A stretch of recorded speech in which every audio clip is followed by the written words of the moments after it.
So for the demonstration video, I'm actually going to talk about something that's kind of fading, but I think everybody should know in case you ever get stuck or go to Europe or really any other country that's not America because we're kind of lazy when it comes to this. And that is how to drive a manual transmission. I didn't really know that well when I first started. In fact, my test drive, I stalled the car while I was driving down the road. But if it takes some time, and after about 6 years and almost 200,000 miles, I've mastered it. At least I would like to think I have. And when I want to go somewhere really fast, I can sure shift pretty quick. And it's really fun to drive. In all honesty, it's like nothing else you've ever done when it comes to a car. Because sitting in there just kind of putzing or on your phone, which say you're not doing it, say you are doing it, we all know people do. It's not a big deal. Well, it is a big deal, but the point is, it's a little bit harder when you actually have to focus and control when you're going to shift and whatnot.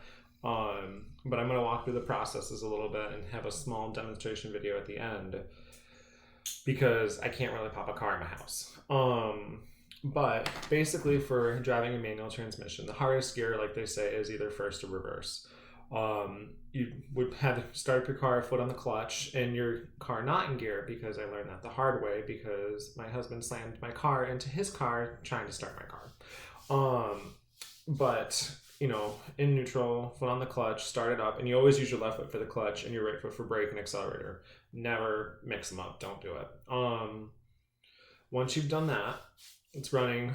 Put it in first gear, parking brake down, and start to let off the clutch super, and I mean super slow.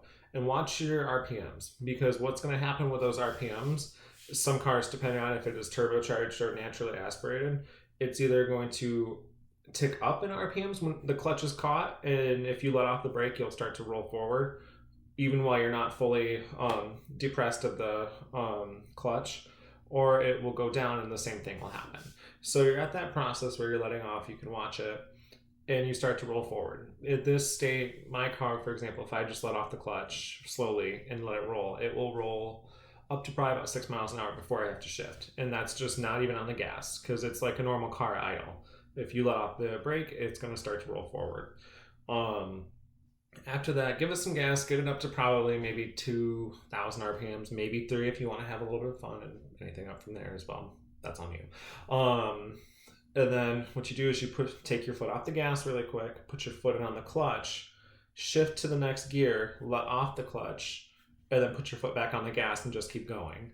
And you just do that all the way up until whatever gear you want to end at, which in my case is 6. You're driving all that good stuff, and say you want to pass somebody on the highway, because I do that a lot. You have to kind of know your car too.